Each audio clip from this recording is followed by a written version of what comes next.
How to remove Messenger account from device. Hi guys, welcome to our channel. Let's begin. In this video, I will guide you how you can remove your Messenger account from device.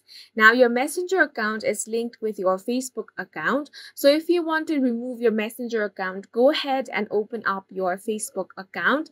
Log into your account that you want to remove from your device.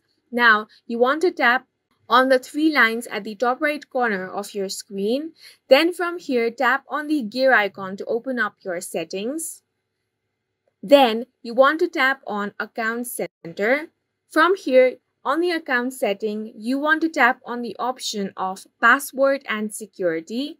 Once you're here, on the security checks, you have the option of where you are logged in. Go ahead and tap on that option. Then select the Facebook account. Once you do that, a list of all the devices where you are logged in will be available here. If you want to remove any one of them, tap on the Select Devices to Log Out option. Then from here, you want to check the box on the device where you want to remove your Messenger account. Once you have selected all the devices, simply tap on the Log Out option. It's going to ask you for confirmation. Go ahead and tap on Log Out again. Once you do that, the Facebook and the Messenger account will be removed from that device. If you found it helpful, please make sure to hit the like button and subscribe for more videos like this.